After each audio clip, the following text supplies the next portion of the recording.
दोस्तों, स्वागत है आप सभी का एक नई वीडियो में। इस वीडियो में हम लोग बात करेंगे ज्ञान विद्युत जैसे अकेडमी द्वारा जो डेली टेस्ट सीरीज चलाई जा रही है, जिसे हम लोग कवर करते हुए आगे बढ़ रहे हैं। उसी में आज हम लोग कवर करेंगे 30 सितंबर को जो टेस्ट सीरीज स्टार्ट हुई है उसका हम लोग आज कवर करेंगे सेट नंबर 2, क्योंकि सेट नंबर 1 और सेट नंबर 3 जो है हम लोग कवर कर चुके हैं और सेट नंबर 2 जो है हम लोग छोड़ दिए थे। तो आज हम लोग कवर करेंगे सेट नंबर 2। चलिए स्टार्ट करते हैं। सोशल साइंस का पोर्शन है। हाँ, आपको इसमें जो है थोड़ा सा कम समय लगेगा, इसलिए क्योंकि आंसर पहले से टिक किया हुआ है और जो एक्स्ट्रा फैक्ट थोड़ा बहुत लिखना था वो मैं पहले से लिख के रखा हूँ, तो आपको इसमें थोड़ा सा कम समय लगेगा। ये टेस्ट जो है 2/10/2024 को एप्लीकेशन पे करवाया गया था। इसमें कुल 50 क्वेश्चन है। हिस्ट्री, पॉलिटी और ज्योग्राफी का क्वेश्चन रहेगा, सेट नंबर 2A। ठीक है, चलिए स्टार्ट करते हैं क्वेश्चन नंबर 1 से।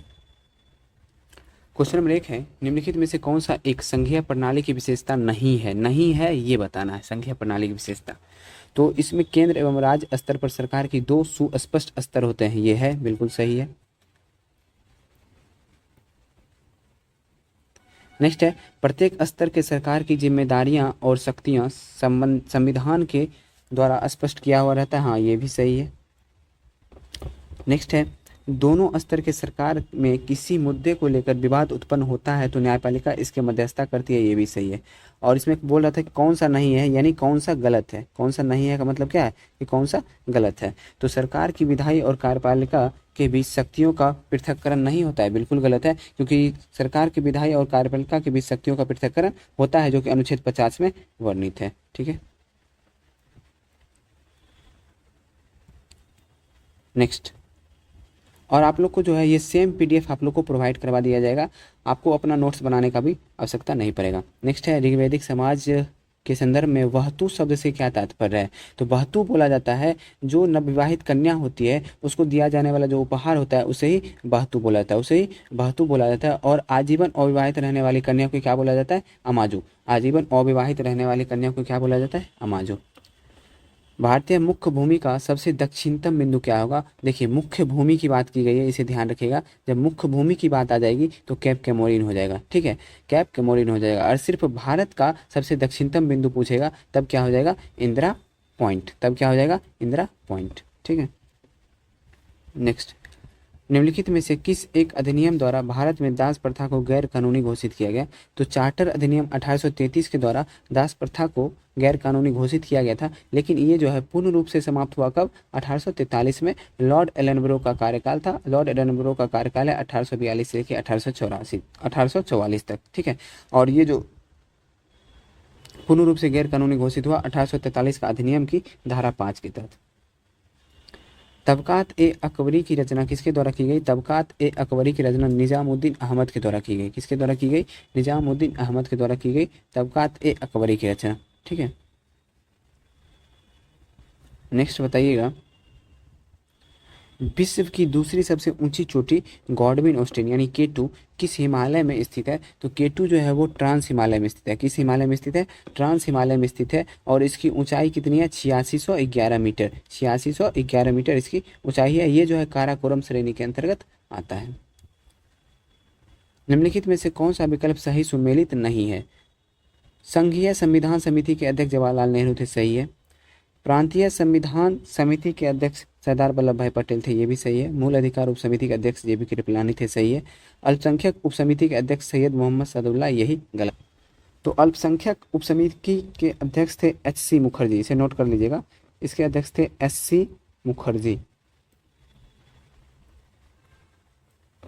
नेक्स्ट है, मराठा सेना में अवैतनिक सैनिकों के रूप में पिंडारी की नियुक्ति किसके द्वारा प्रारंभ की गई थी। तो ये प्रारंभ की गई थी बाजीराव प्रथम के द्वारा। किसके द्वारा प्रारंभ की गई थी, बाजीराव प्रथम के द्वारा। तो अब आप बोलिएगा कि अवैतनिक सैनिक यानी बिना वेतन का कौन सैनिक भर्ती होगा। तो इसमें क्या किया जाता था, जो भी लूट के धन लाया जाता था उसका कुछ हिस्सा जो है वो पिंडारियों को दे दिया जाता था। नेक्स्ट, निम्नलिखित में से कौन सा दर्रा बृहद हिमालय प्रदेश में स्थित है। तो बृहद हिमालय प्रदेश में जो है बुर्जिला दर्रा स्थित है। संसद भवन के वास्तुकार कौन थे। तो संसद भवन के वास्तुकार हैं एडविन लुटियंस। कौन है, एडविन लुटियंस। नेक्स्ट, 1948 में भाषाई प्रांतीय आयोग के अध्यक्ष कौन थे। उसी 1948 में भाषाई प्रांतीय आयोग के अध्यक्ष थे SK धर। कौन थे, SK धर। कौटिल्य यानी चाणक्य ने अपनी कृति अर्थशास्त्र में मोक्ष शब्द किसके लिए प्रयोग किया है? तो मोक्ष शब्द का प्रयोग जो है चाणक्य के अर्थशास्त्र में किया गया है तालाक के लिए। किसके लिए? तालाक के लिए। अंडमान और निकोबार की राजधानी पोर्ट ब्लेयर स्थित है। कौन से पोर्ट ब्लेयर में? कहाँ? तो ये स्थित है दक्षिणी अंडमान में। कहाँ स्थित है? दक्षिणी अंडमान में। निम्नलिखित में से कौन सा कथन सत्य है? मूल अधिकार नागरिकों के भौतिक व नैतिक विकास हेतु अति आवश्यक है। बिल्कुल सही है। मूल अधिकार अस्थायी है, इसे संसद संविधान द्वारा घटा नहीं सकता। हाँ, संसद जो है इसे चेंज कर सकता है, इसलिए ये गलत हो गया। किसी भी व्यक्ति संविधान द्वारा प्रदत्त मूल अधिकार की स्वेच्छा से परित्याग कर सकता है। बिल्कुल गलत है, स्वेच्छा से परित्याग नहीं कर सकता है।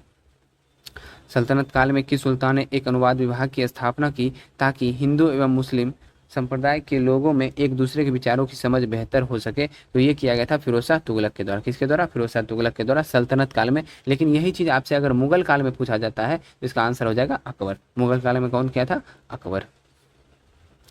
सिंधु नदी अपवाह की एकमात्र नदी कौन सा है जिसका प्रवाह केवल भारत में? तो प्रवाह जो है केवल भारत में ब्यास नदी का है। ठीक है। सिंधु की 5 सहायक नदी है कौन कौन से? झेलम, चिनाब, रावी, सतलज और ब्यास। रावी, सतलज और ब्यास। एक 5वां नहीं लिखा है, लिख देते हैं सतलज। ये सभी जो है सिंधु की सहायक नदी है। किस बाद में सर्वोच्च न्यायालय ने अनुच्छेद 19 में वर्णित विचार एवं अभिव्यक्ति की स्वतंत्रता में ही प्रेस की स्वतंत्रता को निहित माना? तो ये बाद था इंडियन एक्सप्रेस बनाम भारत संघ। इंडियन एक्सप्रेस बनाम भारत संघ बाद में जो है इसे माना गया था कि अनुच्छेद 19 में जो वर्णित है उसी विचार एवं अभिव्यक्ति स्वतंत्रता, प्रेस की स्वतंत्रता भी माना गया था। नेक्स्ट है, भारत के किस वायसराय को फ्लोरेंस नाइटिंगेल ने भारत के उद्धारक की संज्ञा दी थी? तो भारत के उद्धारक की संज्ञा जो है फ्लोरेंस नाइटिंगेल ने दिया था 1919 में। कब दिया था? 1909 में। 1909 में दिया था इसे भारत की उद्धारक की संज्ञा। और भारत के सबसे लोकप्रिय वायसराय भी लॉर्ड रिपन को ही माना जाता है और इनका कार्यकाल जो है 1880 से 1884। और इसमें कुछ जो इंपॉर्टेंट पॉइंट है वो आपको नीचे लिखा हुआ मिल जाएगा। जैसे कि 7 नंबर क्वेश्चन एक बार देख लीजिए। 7 नंबर क्वेश्चन में देखिए 7 नंबर क्वेश्चन था संविधान सभा से संबंधित। इसमें जो इंपॉर्टेंट पॉइंट था वो नीचे हम लिख दिए कि संविधान सभा ने संविधान निर्माण को लेकर 8 बड़ी और 13 छोटी समिति का गठन किया था। कितना? 8 बड़ी और 13 छोटी समिति का गठन किया था। और अल्पसंख्यक उप समिति के अध्यक्ष कौन थे? SC मुखर्जी। नेक्स्ट है, पिंडारियों का दमन कौन किया था? Lord Hastings. पूछेगा आपसे कि पिंडारियों का दमन कौन किया था? तो लॉर्ड हेस्टिंग्स। नेक्स्ट है JVP, क्वेश्चन नंबर 11 में संबंधित है ना। ये देखिए 1948 भाषाई प्रांतीय आयोग से संबंधित था। इसके बारे में देख लीजिए कि JVP आयोग भी भाषाई आधार पे जो है मना कर दिया था। उसके बाद धर आयोग जो है वो मान लिया था कि हाँ भाषाई आयोग पर राज्यों का गठन हो सकता है, जिसमें गठन किया गया था 14 राज्य और 6 UT का। नेक्स्ट था पोर्ट ब्लेयर से संबंधित जो कि दक्षिणी अंडमान में स्थित है। तो पोर्ट ब्लेयर का नया नाम क्या कर दिया गया है? श्री विजयपुरम। पोर्ट ब्लेयर का नया नाम क्या है? श्री विजयपुरम। अब नेक्स्ट आते हैं आगे क्वेश्चन नंबर 21। अच्छा 21 का यहाँ पे डिटेल देख लेंगे बाद में। कुरुवा स्थानांतरित कृषि का प्रचलन भारत के किस क्षेत्र में है? तो कुरुवा स्थानांतरित कृषि का प्रचलन जो है वो झारखंड में। कहाँ है? झारखंड में। उत्तर पूर्वी राज्य में झूम बोला जाता है, पश्चिमी घाट में कुमारी या ओनम बोला जाता है और छत्तीसगढ़ के बस्तर जिला में से दीपा बोला जाता है। ठीक है। भारत के किस सांस्कृतिक धरोहर को यूनेस्को में मानवता की अमूल्य सांस्कृतिक धरोहर की प्रतिनिधि सूची में शामिल किया गया है? तो हो जाएगा रामलीला को, वैदिक मंत्रों का पाठ करने की परंपरा को और छऊ नृत्य को। इनमें से सभी आंसर होगा। राज्य के नीति निर्देशक तत्वों का कौन सा अनुच्छेद 42वें संविधान संशोधन 1976 के माध्यम से जोड़ा गया है? तो 1976 के माध्यम से 3 अनुच्छेद जो है DPSP में जोड़ा गया है। अनुच्छेद 39 का क, अनुच्छेद 48 का क और अनुच्छेद 43 का क। इनमें से सभी हो जाएगा। मरणोत्तर काल में भारतीय समाज की बड़ी संख्या में विदेशियों का आवागमन यानी आगमन हुआ। इन विदेशी समाज के लिए कौन सा शब्द प्रयुक्त है? तो इन विदेशी समाज के लिए प्रयुक्त है वात्य क्षत्रिय, व्रात्य क्षत्रिय। निम्नलिखित युगों में से कौन सा सुमेलित नहीं है? तो उकाई परियोजना ताप्ती नदी सही है। तवा परियोजना तवा नदी पर ही है, न कि कृष्णा नदी पर। मिदनापुर नहर जो है केसावती नदी पर, ये भी सही है। उकाई परियोजना ताप्ती नदी पर, ये भी सही है। अकबर द्वारा शुरू किए गए मनसबदारी व्यवस्था में कौन वर्ग शामिल होते थे? तो इनमें जो है सैन्य वर्ग, नागरिक वर्ग और अमीन कुलीन वर्ग तीनों शामिल थे। निम्नलिखित में से कौन सा मौलिक कर्तव्य के संबंधित नहीं है? वैज्ञानिक दृष्टिकोण, मानववाद और ज्ञान अर्जन तथा सुधार की भावना का विकास करना, यह है मौलिक कर्तव्य। प्रकृति, पर्यावरण, वन्यजीव की रक्षा करना तथा उसका संवर्धन करना, ये भी है मौलिक कर्तव्य। समान अवसर के आधार पर न्याय देना व निःशुल्क कानूनी सहायता उपलब्ध करना, ये DPSP है। ये मौलिक कर्तव्य नहीं है, तो ये नहीं होगा।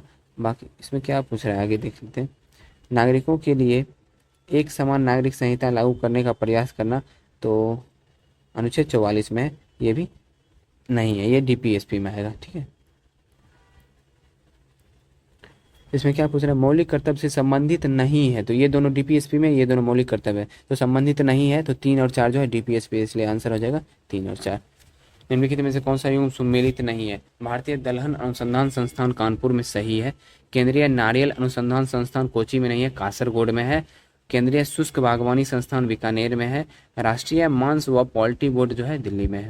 निम्नलिखित कथनों पर विचार कीजिए, राष्ट्रपति के महाभियोग प्रक्रिया में केवल वही सदस्य भाग ले सकते हैं जो राष्ट्रपति के चुनाव में भाग लेते हैं, तो इसका आंसर क्या होगा बताइए, केवल वही सदस्य जो है भाग ले सकते हैं जो राष्ट्रपति के चुनाव में भाग लेते हैं, ये गलत है।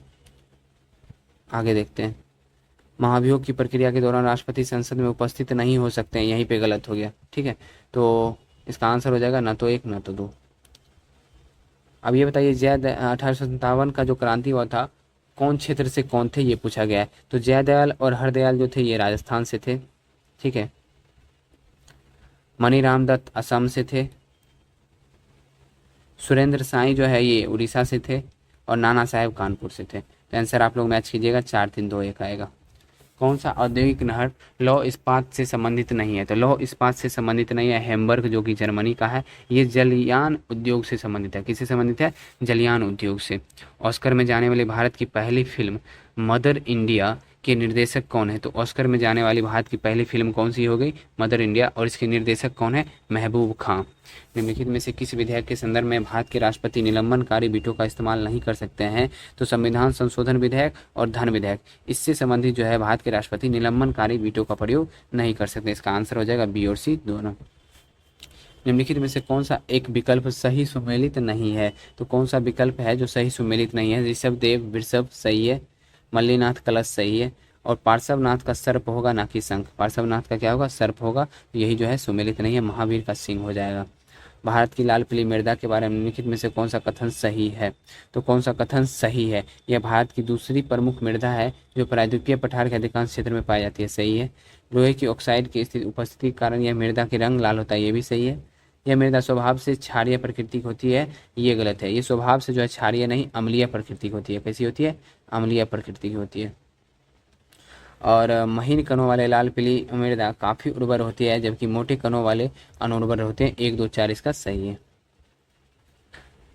भारत के संविधान के वे 2 उपबंध कौन हैं जिसमें स्पष्ट है कि उच्चतम न्यायालय तथा उच्च न्यायालय को कोर्ट मार्शल यानी सैन्य न्यायालय के निर्णयों के खिलाफ अपील का अधिकारिता नहीं है, तो वो 2 अनुच्छेद है। एकदम मोस्ट इंपॉर्टेंट क्वेश्चन है, फ्यूचर में आने वाला क्वेश्चन है, बहुत इंपॉर्टेंट क्वेश्चन है, इसे अच्छे से नोट कर लीजिएगा। तो ये है अनुच्छेद 136 का 2 और अनुच्छेद 224 का 4। अनुच्छेद 136 का 2 जो है सुप्रीम कोर्ट से संबंधित, और अनुच्छेद 224 का 4 जो है वो हाई कोर्ट से संबंधित। लेकिन इसमें जो है अपवाद है मौलिक अधिकार, अगर मौलिक अधिकार का हनन हो रहा हो तो सुप्रीम कोर्ट या हाई कोर्ट जो है इसके खिलाफ अपील कर सकता है या फिर काम कर सकता है। नेक्स्ट है, जब एक करोड़ों व्यक्ति भूखे और अज्ञानी हैं, जब तक करोड़ों व्यक्ति भूखे एवं अज्ञानी हैं, तब तक मैं उस प्रत्येक व्यक्ति को देशद्रोही मानता हूं जो कि उन्हीं के खर्चे पर शिक्षा ग्रहण करता है परंतु उनकी परवाह बिल्कुल नहीं करता। यह कथन जो है स्वामी विवेकानंद का है। किनका है, स्वामी विवेकानंद का है। और इनका अन्य नाम क्या है, TH यानी तूफानी हिंदू, इन्हें तूफानी हिंदू के नाम से भी जाना जाता है। निम्नलिखित में से कौन सा विकल्प सुमेलित नहीं है, तो कौन सा विकल्प सुमेलित नहीं है, सलेम तमिलनाडु में सही है, लौह अयस्क क्षेत्र है। बेल्लारी कर्नाटक का लौह अयस्क क्षेत्र है। दल्ली राजहरा जो कि छत्तीसगढ़ का लौह अयस्क क्षेत्र है। दल्ली राजहरा कहाँ का है, छत्तीसगढ़ का, यही सुमेलित नहीं है। और बादाम पहाड़ी उड़ीसा का लौह अयस्क क्षेत्र है। संविधान के वे 2 अनुच्छेद कौन हैं जो राज्यसभा को 2 ऐसे विशिष्ट अधिकार प्रदान किए हैं जो लोकसभा के पास नहीं है, तो अनुच्छेद 249 और अनुच्छेद 312। तो अनुच्छेद 249 में राज्य सूची पर कानून बनाने से संबंधित है। इसमें जो है राज्य सूची पर अगर कानून बनाना है तो राज्यसभा को 2/3 के बहुमत से पारित करके इस पे राज्य सूची पे कानून बनाएगा राज्यसभा। और 312 जो है अखिल भारतीय सेवा का सृजन भी जो है राज्यसभा के द्वारा ही किया जाता है। तो ये दोनों पावर जो है राज्यसभा के पास है। 1940 में महात्मा गांधी कांग्रेस द्वारा शुरू किए गए व्यक्तिगत सत्याग्रह का मुख्य उद्देश्य क्या था, तो ये जो व्यक्तिगत सत्याग्रह शुरू किया था वो शुरू किया गया था 17 अक्टूबर 1940 को। और इसका मुख्य उद्देश्य था ब्रिटिश सरकार को यह बताना कि द्वितीय विश्व युद्ध में उसके साथ भारतीय नहीं है। महात्मा गांधी के नाम पर गांधी शांति पुरस्कार देने की परंपरा की शुरुआत की गई थी 1995 में, और इसमें जो है 1 करोड़ रुपये की राशि दी जाती है। इसमें कितने राशि दी जाती है? 1 करोड़ रुपये की राशि दी जाती है। जयमंडल आरक्षित क्षेत्र कोल्ड डेजर्ट किस राज्य में स्थित है? तो ये स्थित है हिमाचल प्रदेश में। कहाँ स्थित है? हिमाचल प्रदेश में। निम्नलिखित में से कौन सा एक मुख्यमंत्री के कर्तव्य में नहीं है? राज्य मंत्रिपरिषद की बैठक की अध्यक्षता करना एवं सभापटल पर सरकारी नीतियों की घोषणा करना। हाँ, ये तो मुख्यमंत्री का कर्तव्य है।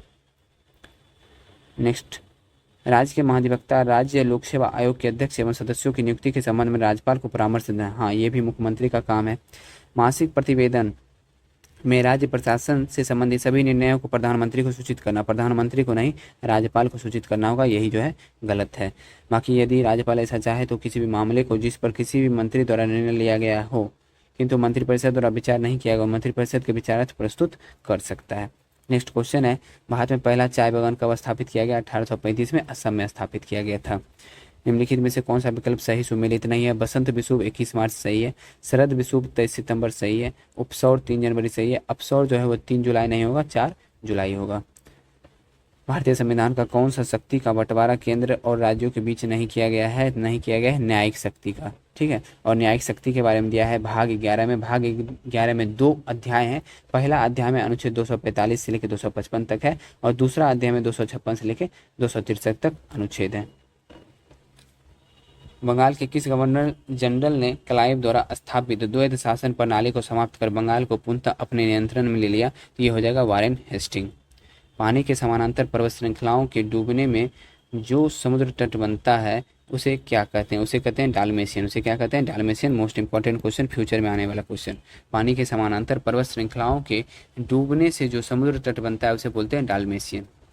संविधान के किस अनुच्छेद के अंतर्राज्यीय नदी जल विवादों के समाधान से संबंधित बंद किए गए हैं? तो ये किए गए अनुच्छेद 262 में। निम्नलिखित में से किस संस्था या पार्टी आंदोलन ने स्वतंत्रता प्राप्ति के लिए गुरिल्ला युद्ध तकनीक का प्रयोग किया था? तो ये जो है गदर पार्टी। गदर पार्टी का स्थापना सैन फ्रांसिस्को में लाला हरदयाल के द्वारा 1913 में किया गया था।